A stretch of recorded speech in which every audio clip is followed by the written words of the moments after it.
My wife said for the 100th time my ex would never have done that. I finally snapped. Then why didn't you marry him? She got quiet, so I continued, because he didn't want you either, and the chaos erupted. I, 36 male, have been married for 7 years.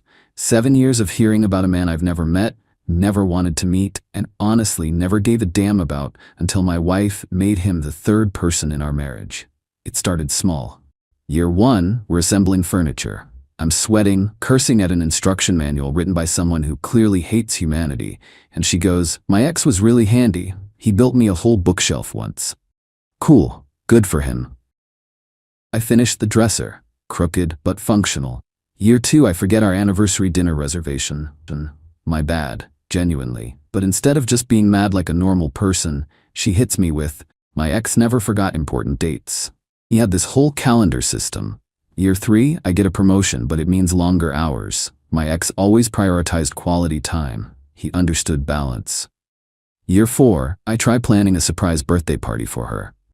Rent a venue, invite her friends, coordinate with her sister. The cake comes out slightly lopsided because the bakery messed up. Her response? My ex threw me the most perfect 25th birthday. Everything was flawless. Year 5, she gets a cold. I make soup, bring her medicine, work from home to take care of her. She's miserable and snapping at everything, which I get. Being sick sucks. But then, my ex used to do this thing where he'd read to me when I was sick. It was so sweet. Year 6, we're renovating the bathroom. I'm doing most of the work myself to save money. Tile isn't perfectly aligned because I'm not a professional contractor, just a guy watching tutorials. My ex's family had connections to contractors. He would have had this done professionally. You see the pattern? Every fight, every minor disagreement, every time I fell short of some invisible standard, her ex got summoned like a ghost who apparently did everything perfectly. I tried talking to her about it multiple times. "Babe, it bothers me when you compare me to him." She'd apologize, say she didn't realize she was doing it, promise to stop. Then 2 weeks later, my ex used to massage my feet without me asking. My friends noticed. My buddy once heard her say something at a barbecue about how her ex grilled better, but this is fine. He pulled me aside later. "Bro, that's messed up. You just gonna take that?" I made excuses. She doesn't mean it that way. It's just how she processes things. We're working on it. We weren't working on anything. Last Tuesday was the breaking point. We were having dinner. I'd cooked, nothing fancy, just pasta with homemade sauce. Took me about an hour. She takes 3 bites, pushes the plate away and says, "It's good, but my ex used to make this amazing carbonara, like restaurant quality." Something in me just snapped. 7 years of swallowing this down. 7 years of being measured against a dude who, by the way, dumped her. "Then why didn't you marry him?" She blinked. "What? Your ex, the perfect guy who built furniture and remembered dates and cooked restaurant-quality food. Why didn't you marry him?" "That's not," I wasn't saying. "Because he didn't want you either." Dead silence, the kind where you can hear the refrigerator humming.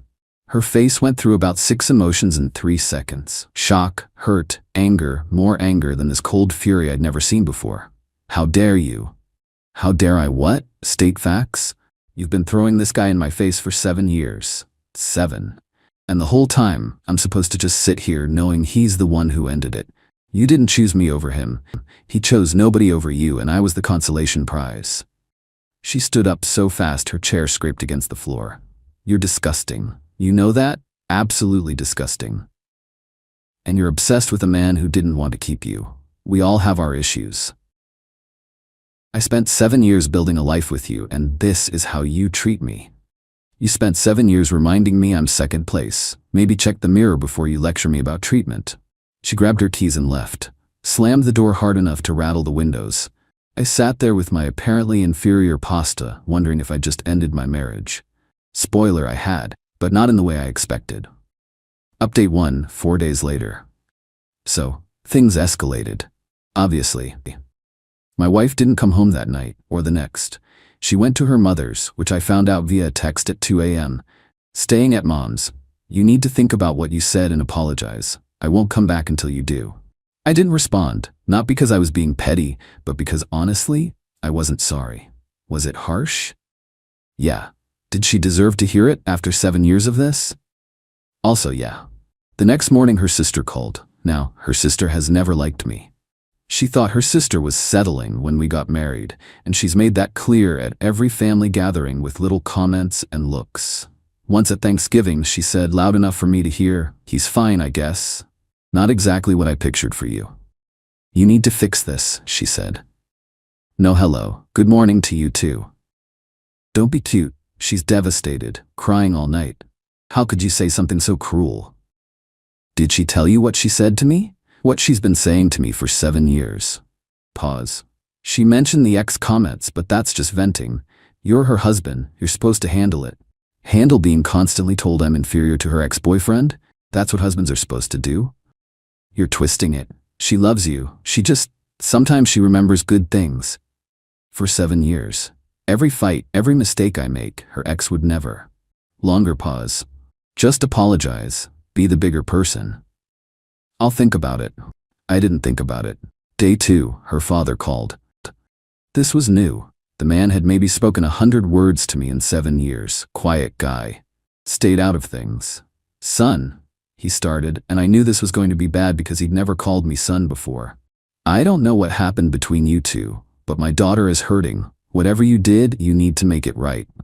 With respect, sir, whatever she told you isn't the full story. She told me you attacked her verbally, brought up things meant to wound her. Did she tell you she's been comparing me to her ex for our entire marriage? Every week, sometimes every day, reminding me I'm not as good as him? Silence. Then, that's between you two. But a man doesn't speak to his wife that way. And a wife doesn't treat her husband like a silver medal for 7 years. He hung up on me. Day 3, I got home from work and found her in the living room. She hadn't texted she was coming. Just sitting there on the couch, arms crossed, waiting. We need to talk, she said. Okay. What you said was unacceptable, cruel, designed to hurt me. And comparing me to your ex for 7 years wasn't? That's different. I wasn't trying to hurt you. I was just talking. You were just constantly reminding me that someone else was better, that I was your backup plan. You're being dramatic. I laughed. Actually laughed. I'm dramatic. You bring up your ex when I cook dinner, when I forget something, when I breathe wrong, apparently.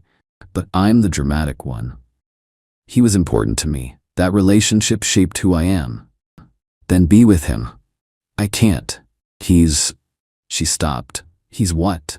And that's when the real truth came out. Not because she wanted to tell me, but because she was caught. We've been talking, just as friends, reconnected on social media a few months ago. My blood went cold. Define talking. Just catching up. Nothing happened. Show me. What? Your phone. Show me the messages. If it's just friendly catching up, show me. She clutched her phone like I'd asked for a kidney. That's an invasion of privacy. You've been secretly talking to your ex, the one you compare me to constantly, and you want to lecture me about privacy? I don't have to prove anything to you. You're not my warden. I'm your husband, or at least I thought I was. She didn't show me, which told me everything I needed to know. That night I slept in the guest room. Not because she asked me to, because I couldn't stomach being in the same bed. The next morning I called a divorce attorney. Not to file immediately, but to understand my options. What I was looking at. Because I knew, deep in my gut, this wasn't recoverable. And here's the thing about being the calm one, the logical one. People underestimate you. They think you'll fold. Apologize. Take them back. My wife thought she had all the power because she was the one who left, the one demanding apologies. She was wrong. Update 2. 2 weeks later. The messages were bad, real bad. I didn't snoop through her phone, didn't have to. Her sister, of all people, actually came through with some information. Not out of loyalty to me, but because she was angry at her sister for something else entirely. Turns out she'd been bragging to her sister about her ex reaching out, about how he finally realized what he lost, about how he was practically begging her to meet up. Her sister told her mother. Her mother, surprisingly, didn't approve. Told her she was playing a dangerous game and needed to cut contact. My wife's response? Blocked her own mother for a week. This all came to me through a phone call from my mother-in-law, who I'd always had a decent relationship with. She called me directly one evening while I was eating takeout alone in my kitchen. I need to tell you something and I need you to listen without reacting. I listened. She told me about the messages her sister had shared, about my wife meeting her ex for coffee 3 weeks ago while we were still living together, still married, about my wife apparently telling her sister she needed to see if there was still something there. I'm not excusing what she did, my mother-in-law said, but I'm also not letting you be blindsided. Whatever you decide to do, you deserve to know the truth. Did anything happen at that coffee meeting? Long pause. I don't know. She told her sister nothing physical happened, but emotionally, she admitted she still had feelings for him. I thanked her. Genuinely. Then I called my lawyer and officially filed for divorce. The papers were served at her mother's house. I wanted witnesses because I knew exactly how she'd spin this otherwise. The process server confirmed delivery on a Thursday afternoon. The phone calls started immediately. You're divorcing me. Over what? Over 7 years of disrespect and the fact that you met your ex behind my back. Who told you that? Does it matter? It was my mother, wasn't it? That witch. I told her in confidence. So you're not denying it. Silence. Then crying. It was just coffee. Nothing happened. I swear nothing happened. I don't believe you. And even if I did, it doesn't matter anymore. You can't just end a 7-year marriage over coffee.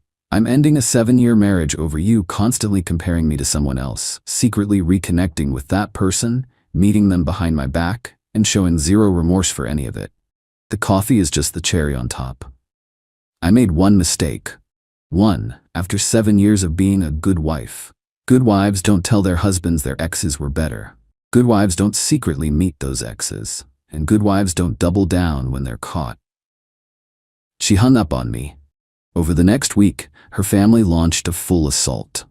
Not physical, obviously, but constant pressure from every direction. Her father left a voicemail saying I was throwing away a family, and that real men work through problems, they don't run. I saved it in case I needed evidence of harassment later. Her sister texted me a novel about how I was too weak to handle a strong woman, and how no wonder she looked elsewhere. Also saved. Her cousin, who I'd met maybe twice, somehow got my number and called to tell me I was making the biggest mistake of my life. Blocked. But the coup de grace came from my wife herself. She showed up at my workplace. I was leaving for lunch when I saw her car in the parking lot. She was leaning against it, arms crossed, looking like she hadn't slept in days. We need to talk. Privately. We don't. Everything goes through lawyers now. Screw the lawyers. I'm trying to save our marriage. By ambushing me at work? By making you listen. You won't take my calls. You won't respond to texts. What am I supposed to do? Accept the divorce. She grabbed my arm. People were starting to look. Please, I know I messed up, but 7 years we can fix this. I pulled my arm back. You spent 7 years telling me I wasn't good enough. Then you went looking for someone better. And now that it didn't work out, you want me to take you back? That's not fixing things. That's using me as a backup plan again. That's not fair. None of this is fair. But it's reality.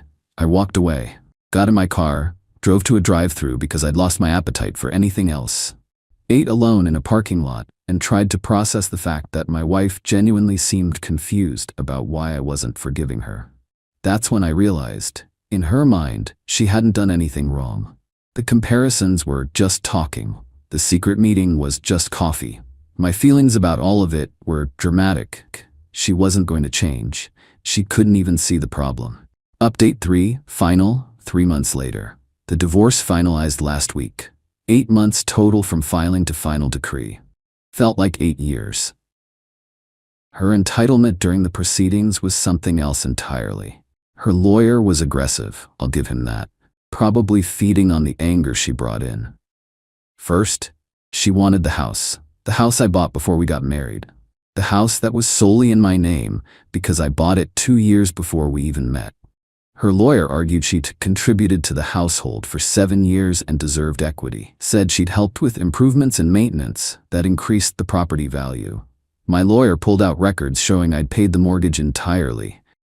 Every single payment. She contributed to utilities and groceries, which we'd split roughly evenly.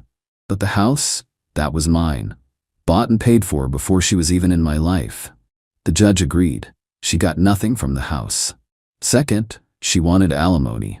Substantial alimony. Her lawyer painted a picture of a woman who'd sacrificed career opportunities to support the marriage, which was news to me since she'd worked full-time the entire marriage and actually got 2 promotions. She made about 60% of what I made, but still a solid income. Mid-60s. My lawyer argued she was fully capable of supporting herself, provided her tax returns and employment history showed she'd had steady income increases. The judge awarded her 18 months of transitional support at $1,200 per month, enough to adjust to single life apparently. Less than a quarter of what she'd asked for. Her face when that number was announced? She looked like she'd been slapped. Third, she wanted half my retirement. This one stunned the most. We'd been married 7 years, and retirement accounts accumulated during marriage are typically split. I had a decent 401k, about $180 built up. My lawyer fought to protect the portions from before marriage, but the 7 years of contributions during? Fair game. I had to give up about $43. Hurt, but legally fair. I accepted it because fighting would have cost more in legal fees than the amount itself. Fourth, and this one was almost funny, she wanted our dog. We'd adopted him together year 3. A beagle mix, sweetest animal you'll ever meet. She barely walked him, barely fed him, complained when he shed on her clothes. But suddenly in the divorce, she had to have him. My lawyer asked if she had records of vet visits, food purchases, care. She didn't. I had all of them. Every single vet appointment, I'd taken him. Every bag of food I'd bought. She'd posted maybe 3 photos of him in 5 years. I had hundreds. She dropped the request when it became clear she'd lose. Throughout all of this, her family ran interference. Her sister called me pathetic for fighting over money with a woman you claim to love. Her father sent a letter through his lawyer threatening to make my life difficult if I didn't give his daughter what she deserved. My lawyer sent back a response that basically said try it and we'll pursue harassment charges. Never heard from him again. Her mother, to her credit, stayed out of it after the initial revelation. I think she was embarrassed by how her daughter was behaving. Never reached out to me again, but also never piled on. The final hearing was anticlimactic. She didn't even look at me. Her lawyer did all the talking. My lawyer did all the talking. We signed papers. It was done. Walking out of that courthouse, I felt lighter. Not happy exactly. You don't feel happy ending a 7-year marriage. But lighter, like I'd been carrying something heavy and finally set it down. Here's the part I know some of you are waiting for. What happened to the ex? Turns out the perfect guy who built furniture and cooked carbonara and never forgot anniversaries? He wasn't interested in being her backup plan either. According to mutual friends who still talked to both sides, she'd reached out to him after I filed, told him she was getting divorced, that she'd made a mistake, that maybe they could try again. Really put herself out there. He turned her down, said he was seeing someone else, had been for almost a year. That he'd only reached out as friends because he was in a nostalgic mood after a breakup, not because he wanted to rekindle anything. Said he wished her well, but didn't see a future there. She'd blown up her marriage chasing a ghost, and the ghost didn't want her either. I'd be lying if I said that didn't feel vindicating. Not happy, exactly, but vindicating. Last I heard through the grapevine, she moved into a 1-bedroom apartment. The transition from our house to cramped rental apparently hit hard. She complained to mutual friends about how unfair the settlement was, how she got nothing after 7 years, conveniently left out that she tried to take a house she had no claim to. She's been on dating apps. A friend of a friend spotted her profile.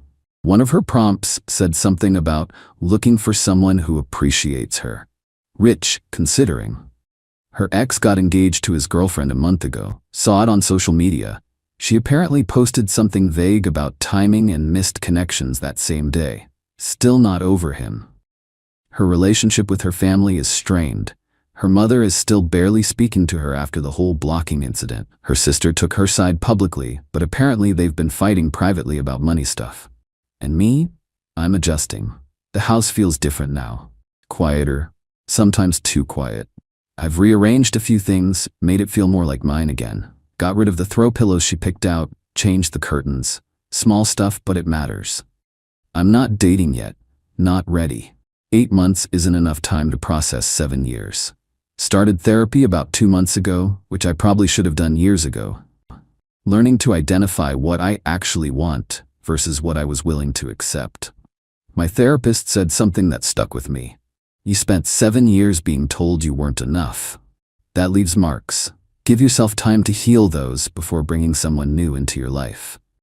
Good advice. The other day I cooked pasta. Same recipe. The one she compared to her ex's carbonara. It tasted fine. Better than fine, actually. Because I wasn't eating it while waiting for the comparison to drop. Wasn't bracing for the next reminder that someone else did it better. Did I handle everything perfectly? No.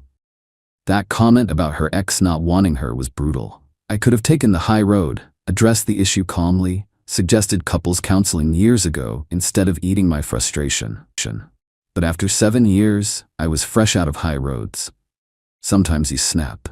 Sometimes the thing you say is the thing you've been holding back for too long. Sometimes the truth comes out ugly because it's been compressed for so long. Do I regret it?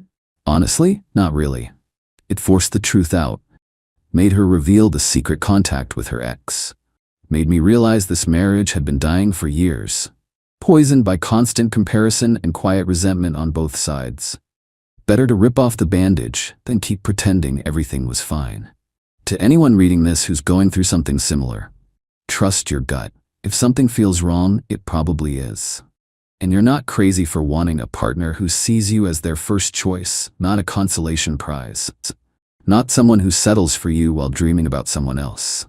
The ex comparison stopped the day I filed for divorce. Funny how that works. Anyway, that's the story. 7 years, one brutal comment, and a whole lot of consequences. Time to cook some pasta. And nobody's gonna tell me it's not as good as someone else's.